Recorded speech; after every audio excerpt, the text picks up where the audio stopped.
Thanks very much, dear chair and dear panelists. It's a pleasure to be here. And I'd like to show you the latest evidence about the mix. So first of all, I want to tell you about the sternotomies so that we all know where we are and what the outcomes are for the conventional sternotomies. So here's the paper of all papers. We should all know this one from Tironi David.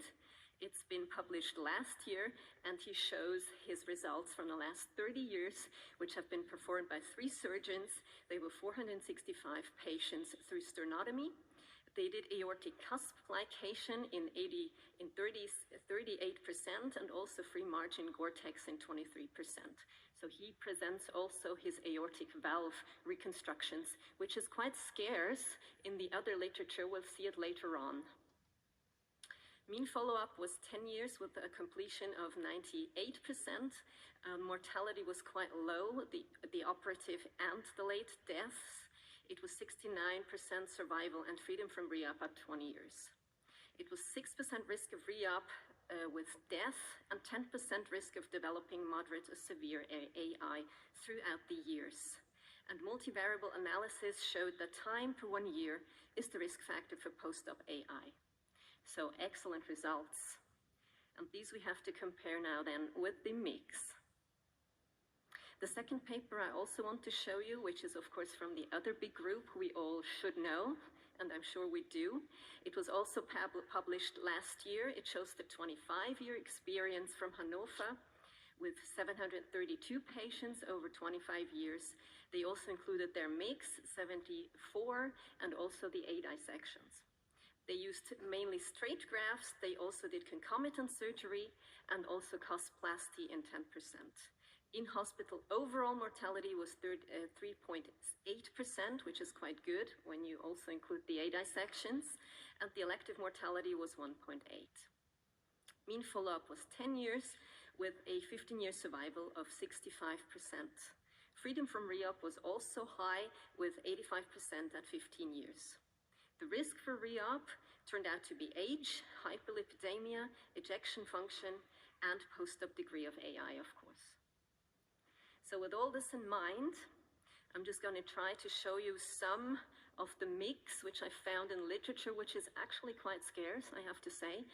And I can understand it because I come also from a mix center. We actually do everything mix, except for the Tyron David. But I think after this talk, I will probably go on and do it as well. So here you can see the first paper. It's a propensity match comparison between mix and conventional sternotomy. It's a co-production from Frankfurt and from Linz. They did pairs of 103, hemi versus sternotomy. They had just 1 in-hospital death for the sternotomy, 1 stroke in both groups, less transfusion for hemisternotomy, and interestingly, higher long-term mortality and higher re-op rate.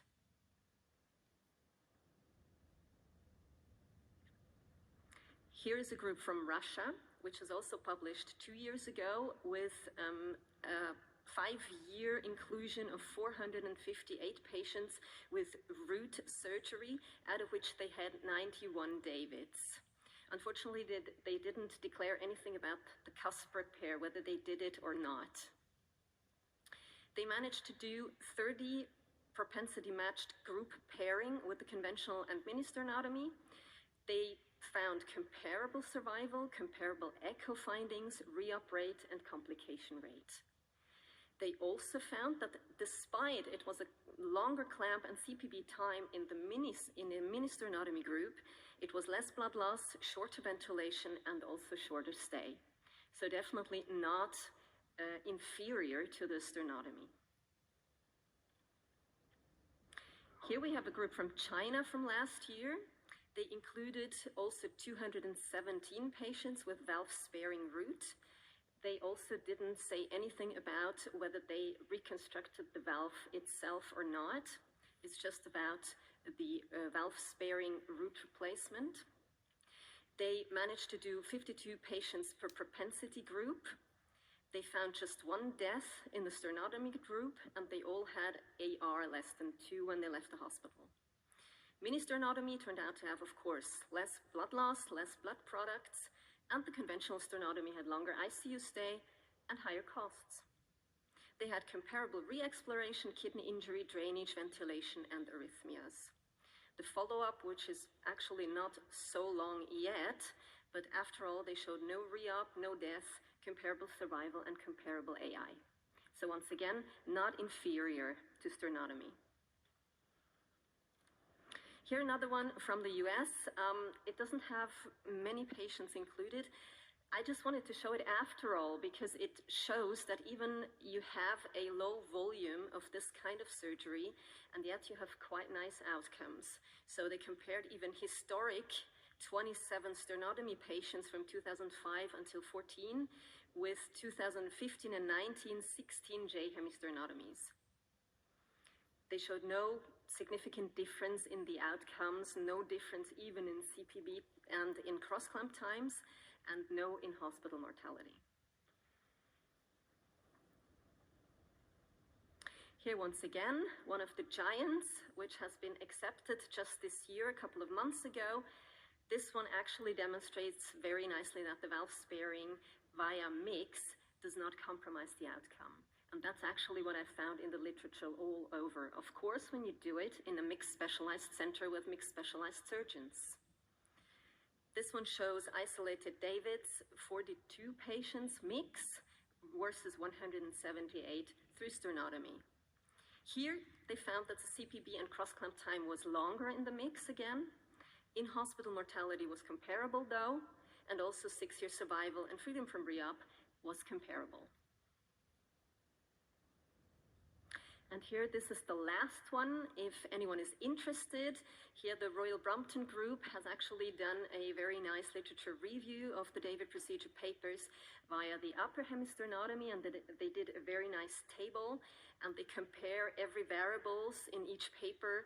They have actually showed the non-randomized observational and comparative studies with excellent outcomes, with comparable mortality to sternotomy, so not inferior. If anyone is interested, it's quite nice. I haven't mentioned all of the papers, just the newest ones, just before in my talk, but here, if anyone's interested, they can check out all the numbers and compare them. Right, and I will come to my conclusions already. We all know that Benzol is the gold standard for the treatment of root pathologies, but of course, when we are specialized in valve-sparing root replacement, we do it. Although, of course, it's technically more demanding, you have to know what you do, you have to learn it, and you have to prepare it, and always do it. Despite of that, there are not many centers, as I've shown you, who dare to do it minimal invasively. I hope not yet, because the future is, of course, interventional, so we surgeons have to start to compete with the catheter interventions. And I think that's the only way we can do it, when we do actually everything mix. There is a learning curve, we know it, but we should do it step by step if we want to start with minimal invasive cardiac surgery. That will allow the low complication rate. So first of all, start with mimic AVRs. So also at our center, we do it with the anterior thoracotomy, with the mini thoracotomy just for the aortic valves. Root and the supracoronary we do with the J hemisternotomy. Then you should start with aortic replacement, and with or without AVR, then you should go on with the McBentals through the sternotomy, and then you can do the Davids. And the ultimate take-home message for the surgeon, there are of course caveats at mix, so you should be really specialized in mix before you start to do the Tyron David through mix. As we heard, the pre-op planning, that is crucial, the patient selection to have a successful surgery. The center and you should be specialized in mix, overcome the learning curve step by step. Meticulous hemostasis is always crucial. And for the patients, mix has of course the advantages, as we know, and we have seen also here in the mixed David procedures, it's comparable to all the other literature which we have for mini mitrals, mini AVRs, and so on. It's faster recovery, it's shorter lengths of stay, less pain, ventilation, cosmesis of course, less blood loss, blood transfusion, reduced risk for deep wound infection, of course, one of the most important ones. And it's an attractive approach for young patients, especially those with connective tissue disorder who need the David, and even in elderly. Thanks very much for your attention.